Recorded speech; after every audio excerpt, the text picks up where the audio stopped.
In the gas-lit world of 1888 London, where reputation is currency and ruin is a whisper away, one woman is faced with an impossible choice. Lady Seraphina Covington, a jewel of the society she can no longer afford, is being forced into the arms of a vile predator to settle her late father's debts.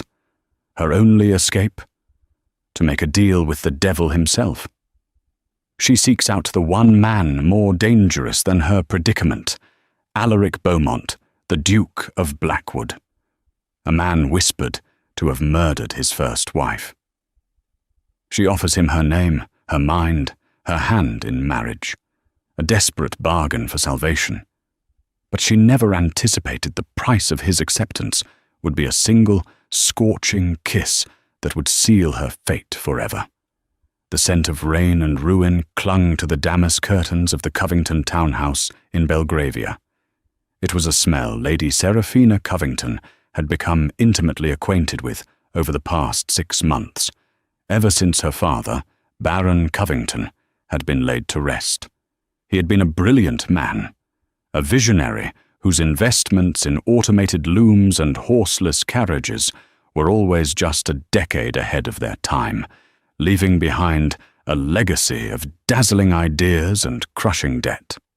Now, the architect of that debt sat in her father's favourite wingback chair, his presence a vulgar stain on its worn leather.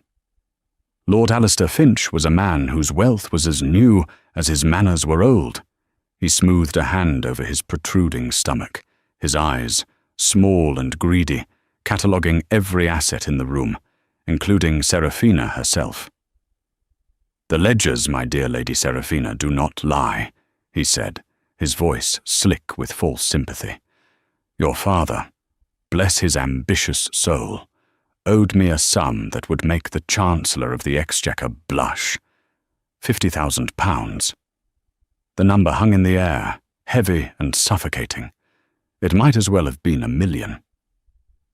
Seraphina stood ramrod straight by the cold fireplace, her hands clasped so tightly her knuckles were white. Beside her, her younger sister Eloise coughed softly into a lace handkerchief. Eloise's delicate health was a constant, aching worry. A flickering candle, Seraphina was determined to shield from every harsh wind. "We will find a way to repay you, Lord Finch," Seraphina said, her voice steady despite the tremor in her soul. "If you would grant us an extension."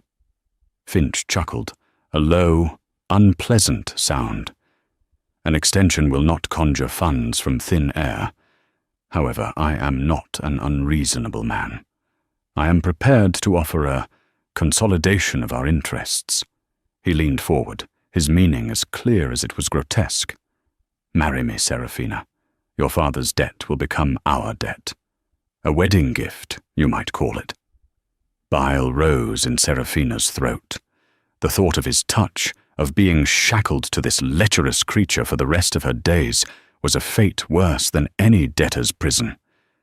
She looked at Eloise, whose wide, fearful eyes were fixed on her. To refuse meant utter destitution. It meant losing this house, their last bastion of security. It meant no more doctors for Eloise, no more hope. But to accept was to sacrifice her very soul. "I will need time to consider your generous proposal," she managed, her words tasting like ash. "A week," Finch declared, rising to his feet.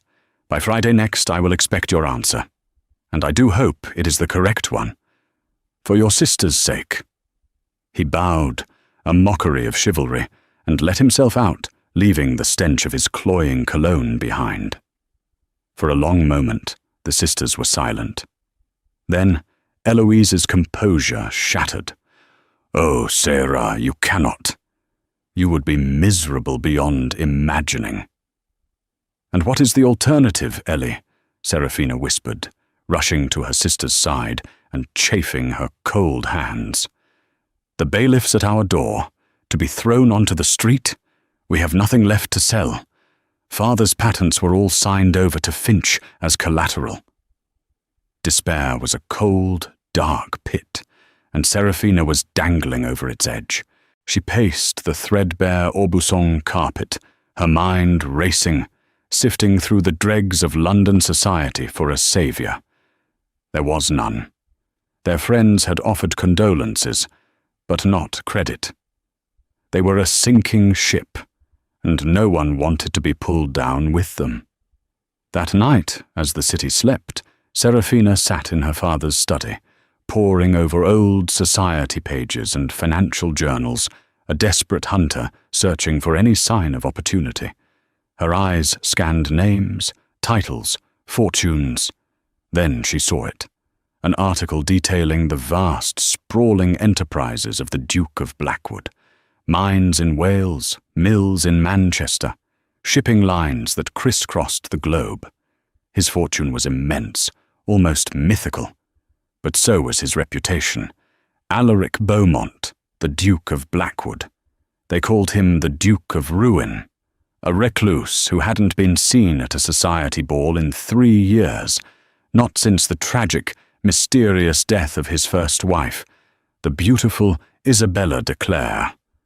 The official cause was a fall from a horse, but the whispers said otherwise.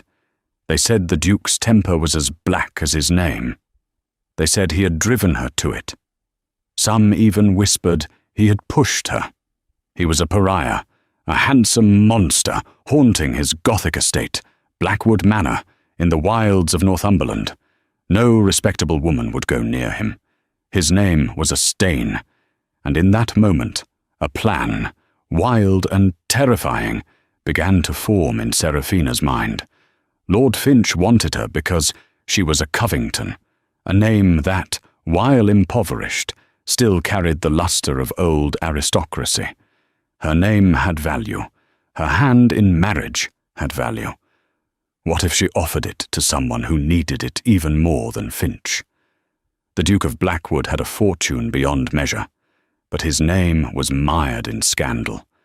An alliance with a Covington could be the first step in restoring his family's standing. He needed a respectable, unimpeachable duchess to silence the gossip and secure his legacy. She needed a saviour with coffers deep enough to drown Lord Finch and his demands. It was a mad bargain, a pact with a figure of darkness. She would be trading one monster for another, a lecher for a rumoured murderer. But the Duke of Blackwood, for all his shadows, was not demanding her submission as payment. He was a businessman, and Seraphina had a business proposal. With a deep breath that felt like a plunge into icy water, she made her decision. She would not be a victim. She would not be a pawn. She would be the master of her own desperate fate. She would go to the Duke of Ruin and offer him a bargain he couldn't refuse. The journey to Northumberland was a descent into a different world. The manicured elegance of London gave way to rolling, untamed hills shrouded in mist. Blackwood Manor rose from the landscape like a jagged shard of granite, its towers piercing the perpetually grey sky. It was less a home and more a fortress, built to keep the world out. Seraphina, having spent the last of her pin money on the train fare and a hired carriage, felt her courage waver as she stood before the massive oak doors. This was madness. The Duke would have her thrown out. He might laugh in her face. But the image of Lord Finch's smug grin and Eloise's terrified eyes spurred her on. She raised the heavy iron knocker and let it fall. The butler who answered was a creature of stone, his face a mask of disapproval as he took in her unannounced presence. "The Duke is not receiving visitors," he intoned, beginning to close the door. "Tell him Lady Seraphina Covington is here to discuss a matter of mutual and significant financial benefit," Seraphina said, her voice clear and firm, using the only language she suspected this fortress would understand. The butler paused, a flicker of surprise in his cold eyes. He left her standing on the threshold for what felt like an eternity before returning. "His Grace will see you in the library." The library was a cavern of shadows and leather-bound books, stretching 2 stories high. A fire crackled in a hearth, large enough to roast an ox, but it did little to dispel the room's chill. And there, standing by the rain-lashed window, was the Duke of Blackwood. He was taller than she had imagined, with broad shoulders that strained the fabric of his perfectly tailored black coat. When he turned, Seraphina felt the air leave her lungs. The gossip columns had not lied about his looks.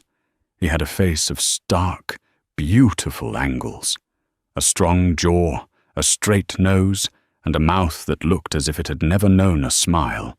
His hair was the color of jet, and his eyes were the startling, piercing blue of a winter sky, and they held an unnerving intelligence.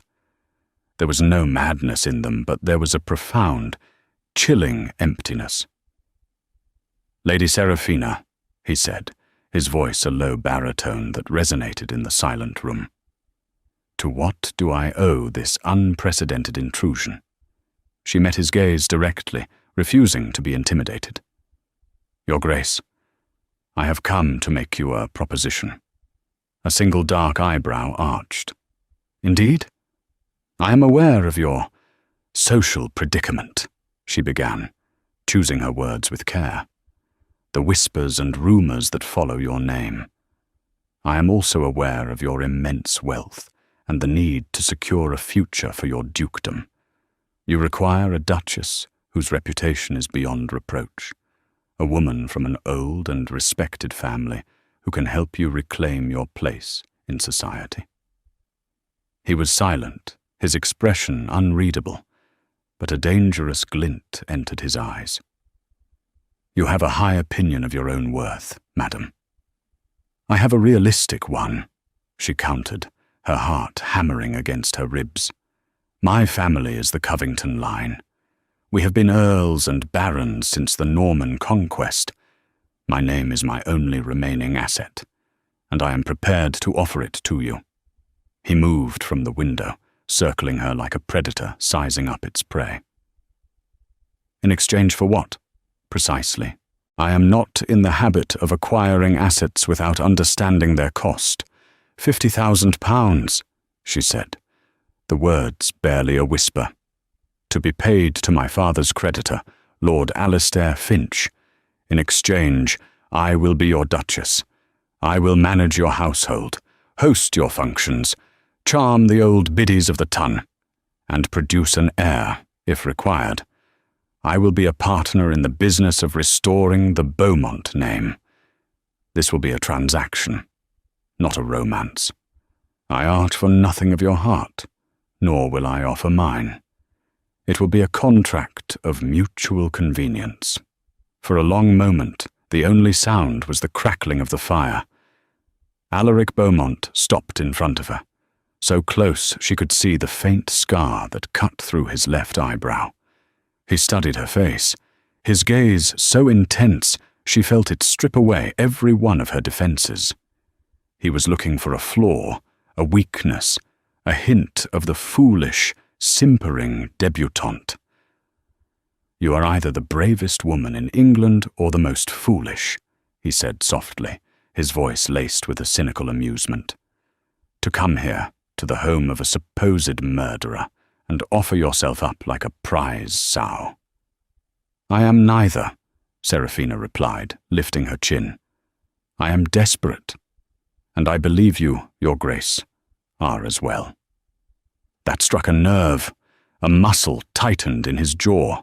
He saw the truth in her words, the cold, hard logic of her proposal. He had tried to ignore it, to live within the walls of his exile, but he knew his legacy was rotting. The Blackwood name, once so powerful, was becoming a ghost story. "And what of Lord Finch?"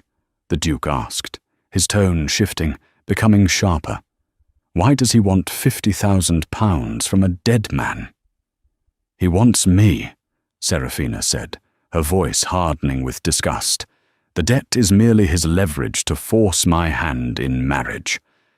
Alaric's piercing blue eyes narrowed. He knew Finch, a grasping, odious man who preyed on the vulnerable. The thought of this bold, proud woman being shackled to such a creature stirred something unexpected within him, a flicker of something that might have once been protective instinct. He stepped back and walked to the fireplace, resting one arm on the mantel. He stared into the flames, his profile a study in conflicted darkness. She had offered him a way out of his gilded cage, a path back to relevance, a respectable wife, an heir, a silencing of the whispers, and all it would cost him was money, something he had in abundance. "Very well, Lady Seraphina," he said, turning back to her, his decision made. "I accept your terms. My solicitor will contact Lord Finch in the morning and settle your father's accounts. We will be married by special license within the fortnight." Relief washed over Seraphina so powerfully her knees felt weak. She had done it. She had saved them. But then he moved toward her, closing the space between them once more. "However," he murmured, his voice dropping to a dangerously intimate timbre, "a contract of this magnitude must be sealed. Not with ink, but with an act of commitment, to ensure you understand the full gravity of the bargain you have struck."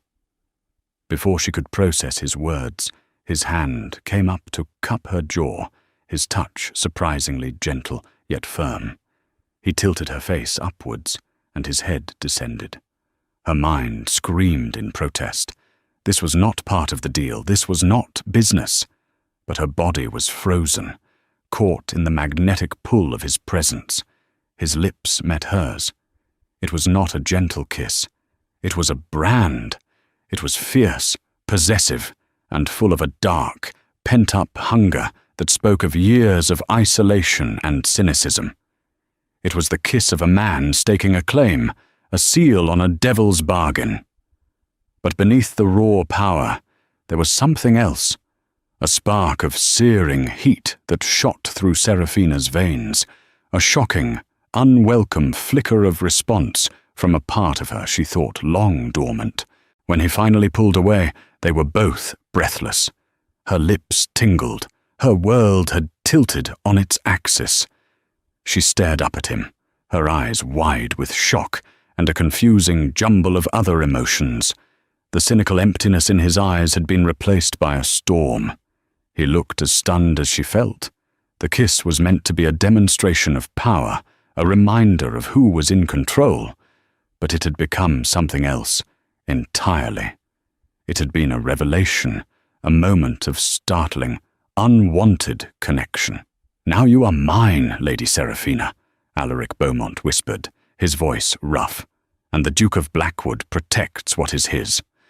In that moment, Seraphina realized her terrible mistake. She had come here seeking a business partner, but she had just sealed her fate with a man of devastating passion. She had escaped the grasp of a common vulture, only to bargain her soul to a magnificent, wounded lion. And his kiss had not been the end of a negotiation, but the beginning of a fate far more complicated and dangerous than she could ever have imagined. The days that followed were a whirlwind of detached efficiency. Alaric Beaumont was true to his word. A crisp letter from his London solicitor, a Mr. Abernathy, arrived at the Covington townhouse. Within 48 hours, Lord Finch's claim was settled in full. A second letter, delivered by a stunned and now deferential Finch himself, formally released the Covington estate from all obligations. He had the look of a man who had tried to corner a mouse and found himself facing a wolf. Seraphina's marriage to the Duke of Blackwood was a quiet, stark affair at a registrar's office in a dreary corner of Westminster, attended only by a grim-faced Mr. Abernathy and a bewildered Eloise. Seraphina wore a simple travelling dress of deep blue wool, not white silk. There were no flowers, no well-wishes, only the scratching of a pen on a certificate and the cold weight of a plain gold band on her finger. She was now Her Grace, the Duchess of Blackwood, The title felt like a costume she had yet to grow into. Eloise was settled in a charming, well-appointed house in Bath, complete with a companion and access to the best physicians the Duke's fortune could provide. It was a pang for Seraphina to leave her, but seeing her sister safe, warm, and cared for was the entire point of this sacrifice. Then came the return to Blackwood Manor. If the estate had seemed imposing before, it now felt like her own personal prison. The staff moved with hushed, ghost-like efficiency, their eyes filled with a mixture of fear and morbid curiosity. They all knew the story of the first Duchess, Isabella. They were all waiting to see how the second would fare.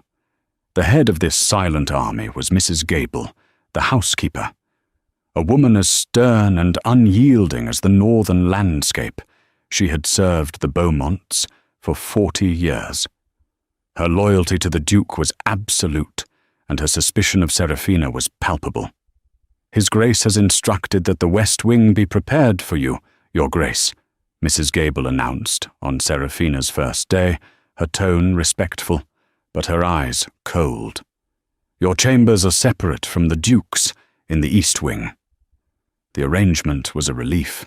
The memory of his kiss still burned on her lips, a confusing brand of terror and fascination. The vast, cold distance between their bedchambers was a physical manifestation of their agreement, a partnership, not a marriage. Her days settled into a strange routine. Alaric treated her exactly as he would a new estate manager. In the mornings they would meet in the library, the site of their fateful bargain. He would spread ledgers, maps, and correspondence across the enormous mahogany desk, and she would dive into the complex machinery of his empire. And she was good at it. Her father had bemoaned the fact that she was not a son, for she had a mind for numbers and logic that he had prized. She found discrepancies in the accounts from a Welsh coal mine, suggesting a manager was skimming profits. She proposed a more efficient shipping route for his tea imports from Ceylon, saving thousands of pounds. She reorganized the running of the manor itself, streamlining the staff's duties and cutting down on wastefulness that had crept in during the Duke's years of neglect. Alaric watched her, his piercing blue eyes missing nothing. He rarely offered praise, but she could see a grudging respect dawning in his expression. He would listen to her proposals, ask sharp, insightful questions, and then nod curtly. "See it done," he would say. They were colleagues, two minds working in tandem, and yet the air between them was never truly at ease. It was thick with unspoken words, with the ghost of a woman named Isabella, and with the memory of a kiss that had promised anything but a business arrangement. Sometimes she would look up from her work to find him watching her, a strange, contemplative look on his face. In those moments, he wasn't the Duke of Ruin or her business partner. He was just a man, handsome and haunted, and an unwelcome warmth would curl in her stomach. She would quickly look away, her cheeks flushing, and become engrossed in a column of figures. One afternoon, seeking refuge from the oppressive silence of the manor, Seraphina took to exploring its endless corridors. She found herself in a long gallery lined with portraits of Beaumont ancestors, stern-faced men in armor, pale women in ruffs and silks. At the very end of the gallery, however, was a large portrait, shrouded in a dust cover. Her curiosity piqued. She reached up and pulled the corner of the heavy cloth. The fabric slid away, revealing the face of the first Duchess. Isabella Beaumont was breathtakingly beautiful, with a cascade of golden hair, eyes the color of violets, and a pout on her perfect lips. But it was not a happy beauty. There was a fragility in her expression, a deep, haunting sadness in her eyes that the artist had captured with painful clarity. She looked like a gilded bird trapped in a cage, beautiful but broken. She was considered the diamond of her season. Seraphina gasped and spun around. Alaric was standing in the shadows at the end of the hall, his face unreadable. He walked slowly toward the portrait, his gaze fixed on the painted face of his dead wife. The artist, a man named Jean-Paul Devereux, was celebrated for his ability to capture the inner soul of his subjects, Alaric continued, his voice flat, devoid of emotion. It seems he succeeded. She was very beautiful, Seraphina said softly, unsure of what else to say. Beauty is a fragile commodity, Duchess, he replied, his eyes finally shifting to meet hers. It often masks a multitude of flaws. There was a bitterness in his tone that went beyond simple grief. It was something colder, harder. It was the sound of betrayal. The staff. They don't speak of her, Seraphina ventured, testing the waters. I have forbidden it, he said sharply.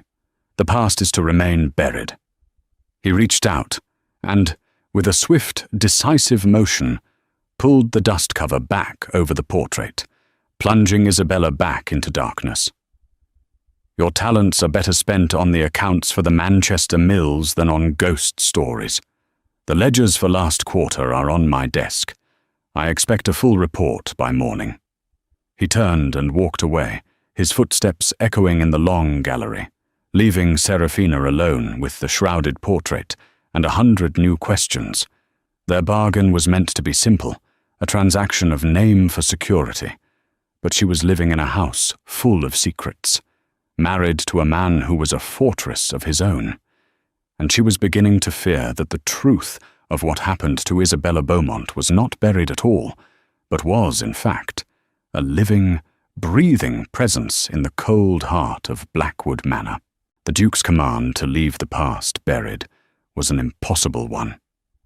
The past was in the very stones of the manor, in the averted eyes of the servants, and most of all, in the locked east wing study that had once belonged to Isabella. Seraphina learned from a young, nervous housemaid named Mary that no one, not even Mrs. Gable, had entered the room since the first Duchess's death. The Duke kept the only key. Her work on the estate accounts became her refuge, a world of clean lines and solvable problems. It was while scrutinizing the household expenditures from the 3 years prior that she found it, a recurring payment, large and inexplicable, made out to a Dr. Anselm. The payments were discreetly coded, but they had been regular, like clockwork, right up until the month of Isabella's death. There was no local physician by that name. When she cautiously inquired about it with Alaric, his face became a mask of ice. That is a private matter. It does not concern the running of this estate. The finality in his tone was a slammed door. Her investigation, however, had awoken a dormant threat. Word of the new Duchess of Blackwood had reached London, and Lord Finch was not a man to accept defeat gracefully. He began to weave his poison through the city's gossip mills. Articles appeared in society rags, penned by anonymous sources, rehashing the sordid details of Isabella's death and painting Seraphina as a desperate, grasping opportunist who had sold herself to a murderer. Has the Black Widow of Blackwood found his next victim? One particularly vicious headline read. Alaric, who cared little for society's opinion, was infuriatingly dismissive of the articles when Seraphina brought them to his attention. "Let them talk," he said, not looking up from a letter he was writing. "Their words are meaningless." "They are not meaningless to me, Your Grace," Seraphina shot back, her temper flaring. "It is my name they are dragging through the mud alongside yours. That was the entire point of this arrangement, was it not? To lend my good name to yours. It seems your scandal is more potent than my reputation." For the first time, he looked at her with something other than cool detachment. He saw the genuine hurt and anger in her eyes. He rose from his desk and walked to the window, staring out at the rain-swept grounds. "The London Tun is a cesspool of vipers," he said, his back to her. Fighting them is like wrestling with serpents in the dark. It is a battle you cannot win. So we are to do nothing. Simply allow men like Finch to destroy us with lies? He turned around, and for a fleeting moment the mask slipped. She saw a flicker of profound weariness, of a man who had been fighting those serpents for a very long time. There are some truths, Duchess, that are more damaging than lies. That night, a storm raged outside, rattling the window panes and moaning through the eaves. Unable to sleep, Seraphina wandered the darkened halls, a single candle in her hand. As she passed the Duke's chambers, she heard a sound, a choked cry of anguish. Against her better judgment, she paused, her ear pressed to the heavy oak door. She heard him cry out again, a single word, sharp with pain and rage. "Isabella!" He was having a nightmare. The sound was so raw, so filled with genuine torment, that it shattered the image of the cold, unfeeling Duke she had constructed in her mind. This was the sound of a man haunted not by guilt, but by grief. Or was it something else? The next morning, he was as remote as ever. But Seraphina saw the faint, dark circles under his eyes. She said nothing of what she had heard. Instead, she laid a new file on his desk. "I took the liberty of contacting our solicitor in London," she said quietly. "I had him investigate Lord Finch's business dealings. It seems he is heavily invested in a new railway venture, one that is dangerously over-leveraged. A significant, anonymous sale of its shares could trigger a panic and leave him financially exposed." Alaric looked up from the file, his blue eyes searching her face. He had expected her to fight him with emotion, with pleas and tears. Instead, she had come to him with a weapon, a cold, calculated financial weapon. A slow, dangerous smile touched his lips. It was the first real smile she had ever seen from him, and it was a terrifying, beautiful thing. "Lady Seraphina," he said, a new and startling note of admiration in his voice. "You continue to surprise me." "I am your partner in this endeavor, Your Grace," she replied, her voice steady. "Your enemies are my enemies. I simply thought it best we understand their vulnerabilities." He held her gaze for a long moment, a silent acknowledgement passing between them. The battle lines were being drawn, and for the first time, they were not standing on opposite sides. Finch's malice had an unintended consequence. It was beginning to forge a fragile, dangerous alliance between the Duke and his Duchess. Later that week, while searching for a book on crop rotation in a dusty, forgotten corner of the library, Seraphina's fingers brushed against a loose volume. Behind it, tucked deep into the shelf, was a small, leather-bound journal. The embossed initials on the cover were I.B. Isabella Beaumont. Her hands trembling, Seraphina opened it. The handwriting inside was a frantic, sloping script, the words tumbling over each other in a torrent of emotion. The first entry she saw made her blood run cold. October 12th. He grows colder every day. He looks at me as if I am a piece of porcelain, beautiful but flawed, easily broken. He does not understand the darkness that claws at my mind. He thinks a new dress or a string of pearls from Gorard's can fix it. Only Alistair understands. He says he will rescue me from this prison. He is my only hope. Alistair. Lord Alistair Finch. The journal slipped from her fingers, falling to the floor with a soft thud. The whispers of the past were no longer whispers. They were screaming, and they were telling a story far more twisted and treacherous than she had ever imagined. The discovery of Isabella's diary changed everything. Seraphina felt as though she were holding a ghost in her hands, a ghost who whispered of a secret affair, of deep unhappiness, and of the insidious presence of Lord Finch in the heart of Blackwood Manor, long before Seraphina had ever heard his name. She hid the diary, her mind reeling with the implications. Alaric was not a murderer, but was he a cold, neglectful husband who drove his wife into the arms of another man?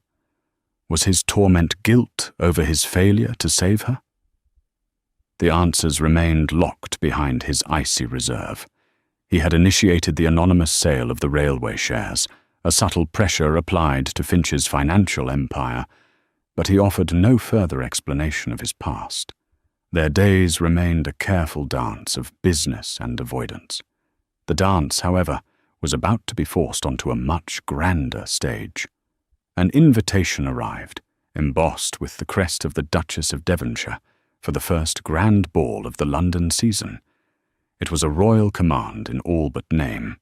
To refuse would be a public admission of their exile. To accept meant facing the viper's nest head-on. "We must go," Seraphina said, placing the invitation on Alaric's desk. "To ignore it is to confirm every rumor Finch has spread. We must present a united front." Alaric stared at the invitation as if it were a death warrant. "I have no interest in parading myself before those gossiping fools. And I have no interest in being branded the wife of a pariah for the rest of my life," she retorted, her patience wearing thin. "This was the bargain, Your Grace. You wanted your name restored. This is how it begins. Not in ledgers and account books, but in ballrooms, with champagne glasses and fake smiles." He looked at her, at the fire in her eyes, and knew she was right. He had underestimated her resolve, her fierce pride. "Very well, Duchess," he conceded with a sigh. "Prepare your finery. We shall give them a spectacle."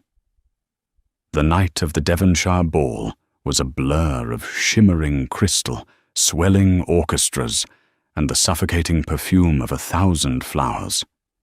As they were announced, His Grace, the Duke of Blackwood, and Her Grace, the Duchess of Blackwood, a hush fell over the ballroom. Every eye turned to them. It was the moment Seraphina had dreaded, and she felt Alaric tense beside her, his body becoming rigid as a statue. She instinctively slipped her hand into the crook of his arm, her touch a silent message of support. "Smile, Your Grace," she whispered through her teeth, her own lips stretched into a polite facsimile of a grin. "Pretend you are enjoying their judgment." He looked down at her, a flicker of surprise in his eyes, and the corner of his mouth twitched upwards in something that almost resembled a genuine smile.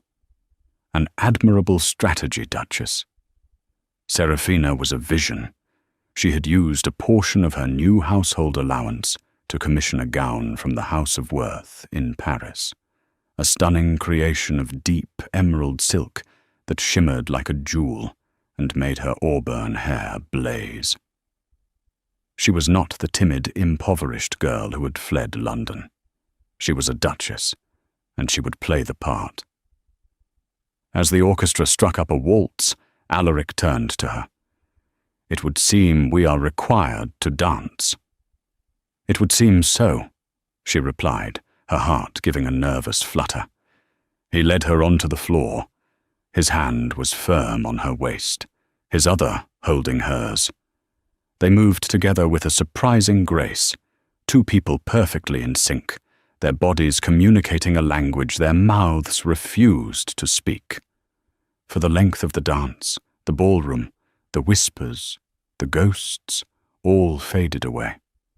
There was only the music and the startling, intense blue of his eyes holding hers. The cold fortress of Alaric Beaumont had a breach in its walls, and for a few terrifying, exhilarating minutes, Seraphina felt as though she could see the man inside. The illusion shattered as the music ended. They were immediately surrounded by a coterie of brave, curious aristocrats.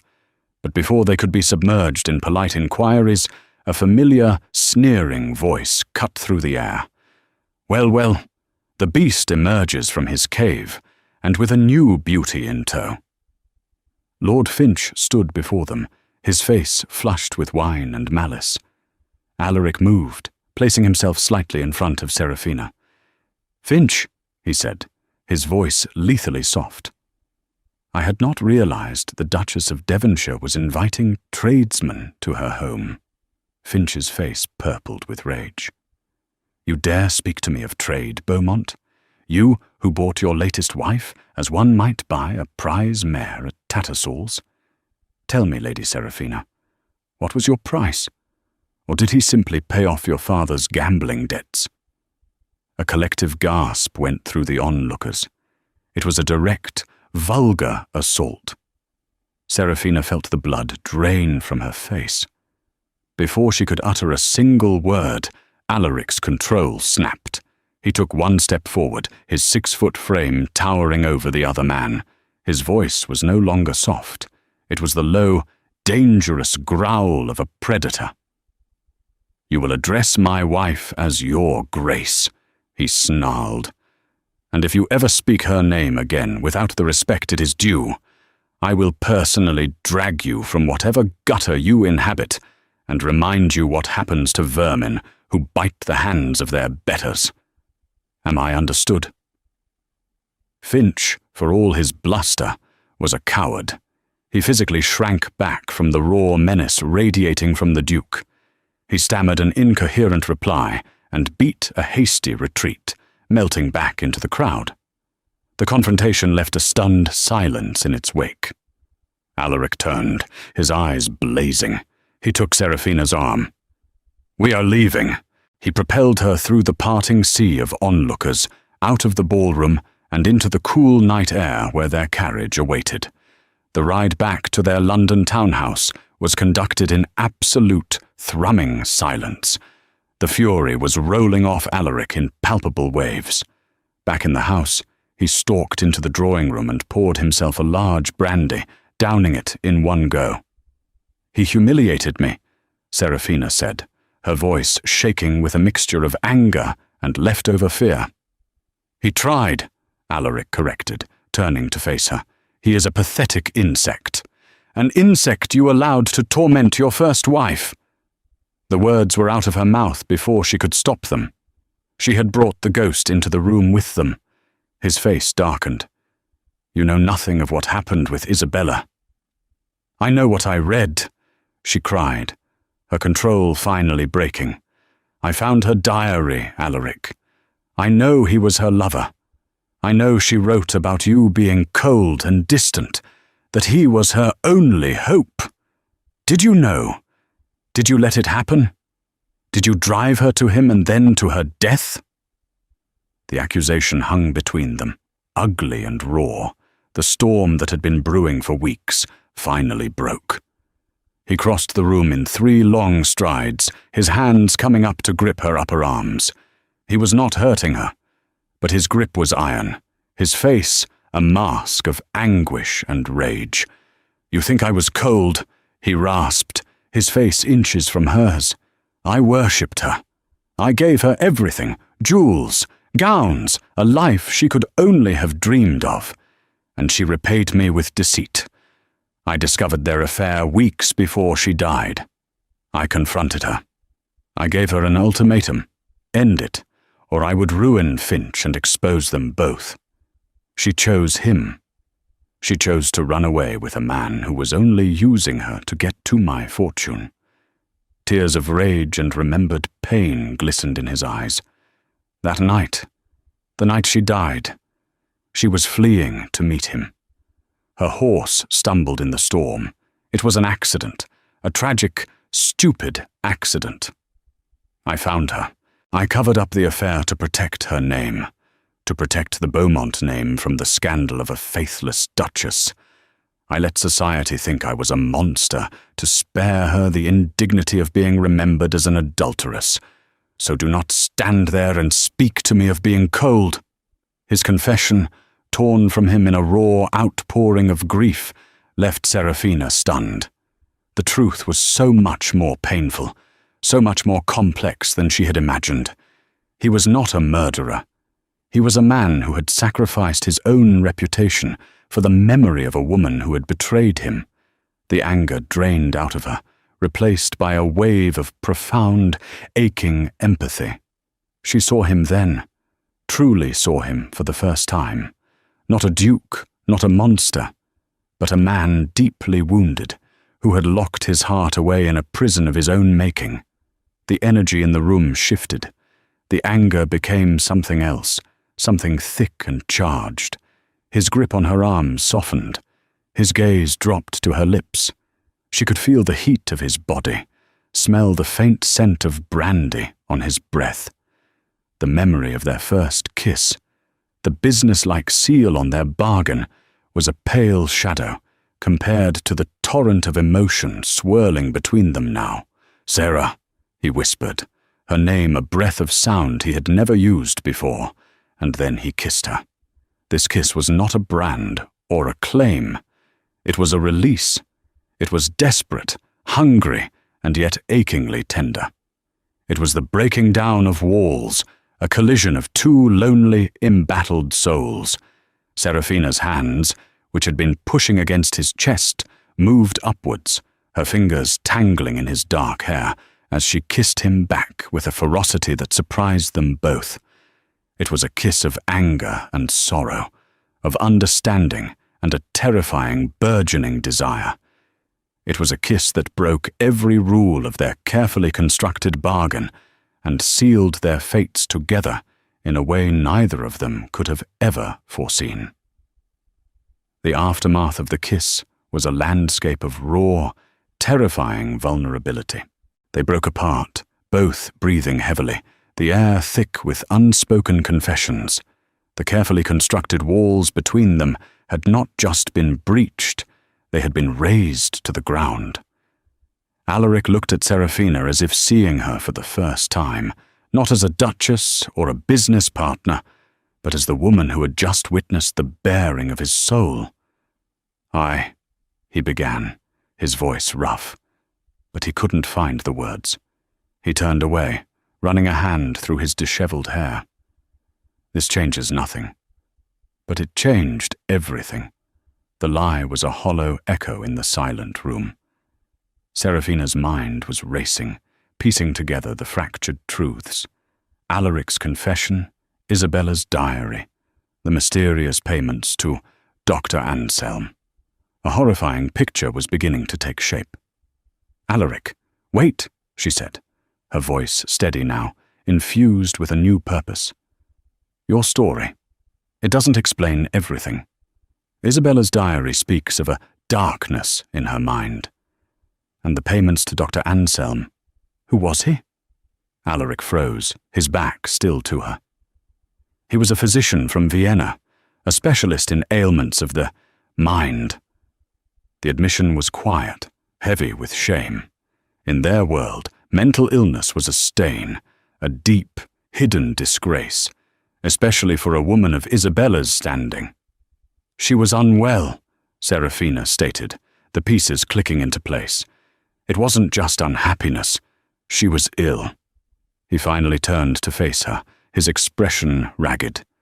She had moods, periods of deep, inconsolable melancholy, followed by flights of frantic, reckless energy. Her father knew of it, but he hid it from me before our marriage. Dr. Anselm was treating her discreetly. Finch knew of her instability. He preyed on it. He fed her delusions, convincing her that I was her jailer and he was her savior. He wasn't after her heart. He was after her inheritance, which he believed he could control if he could get her away from me. Now it all made sense. The coldness Isabella described wasn't a lack of love, but Alaric's desperate, clumsy attempts to manage a condition he didn't understand. The gifts were not dismissive. They were futile attempts to bring light into her darkness. Lord Finch wasn't a romantic rival. He was a predator of the worst kind, exploiting a sick woman for financial gain. The financial irregularities I found in the old accounts, Seraphina thought aloud, her mind working furiously. The ones from before she died. They were small at first, but they grew. Was she giving him money? Alaric nodded grimly. She was stealing from the household accounts, selling her own jewelry. I knew. I let it happen, hoping it would be enough to satisfy him, foolishly believing he would eventually tire of her and move on. I was trying to protect her from the scandal of her own actions. He had been fighting a war on two fronts, shielding his wife from her own demons and protecting his family from a circling vulture, all while maintaining a facade of ducal impassivity. The weight of it must have been crushing. So when she died, Serafina pieced together, you let the world believe the worst of you, not only to protect her from the shame of her affair, but from the stigma of her illness as well. It was the last kindness I could show her, he said, his voice raw. In that moment, the last vestiges of fear Serafina had for her husband vanished, replaced by a wave of overwhelming admiration and a deep, aching tenderness. This man was no monster. He was a man of profound, misguided honor, who had borne an impossible burden alone. Their shared crisis, the kiss, the confession, it forged a new reality between them. The following days at Blackwood Manor were different. The silence was no longer heavy with suspicion, but filled with a quiet understanding. They still worked in the library, but now their conversations would drift from estate matters to books, to politics, to their pasts. He learned of her passion for botany, inherited from her mother. She discovered his deep knowledge of ancient history. They were two strangers, contractually bound, who were finally, slowly, getting to know one another. The emotional intimacy was becoming even more potent than the physical. But the serpent, Lord Finch, was not done. His public humiliation at the ball, coupled with the financial pressure from his failing railway shares, had made him reckless. He knew that Serafina was intelligent. He must have feared that she, unlike the reclusive Alaric, would eventually uncover the full truth of his manipulations. He needed a new form of leverage, a way to silence them for good. One afternoon, Serafina received a frantic telegram from Bath. It was from Eloise's companion. Eloise gone. Carriage overturned on ride. Man claiming to be doctor took her. Says for her safety. Left note. Stop. Serafina's blood ran cold. She tore open the attached envelope. The note was on unfamiliar paper, the handwriting a scrawl of rage. Your clever Duke thinks he can ruin me? He is mistaken. I have something of yours now. If you want your precious sister returned unharmed, the Duchess will come alone to the old smuggling cove at Black Marrow Point at midnight tomorrow. The Duke will transfer £50,000 to a Swiss account. Any tricks, and the girl suffers the consequences. It was signed simply F. Finch. He had taken Eloise. He was using her sister's fragile health as a pretense to abduct her. The overturned carriage was a lie. He had her. A wave of pure primal terror washed over Serafina.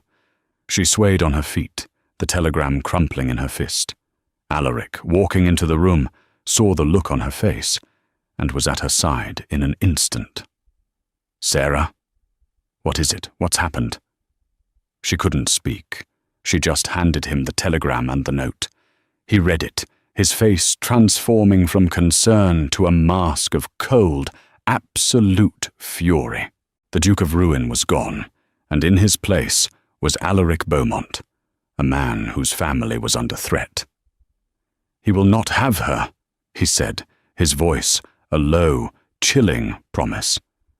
He looked at Serafina, his blue eyes blazing with a protective fire she had only glimpsed before. He made this personal. He thinks he can blackmail me. He thinks he can terrorize you. He has no idea what he has just unleashed. He took her hands in his. We are going to get her back. You will not go alone. We will do this together.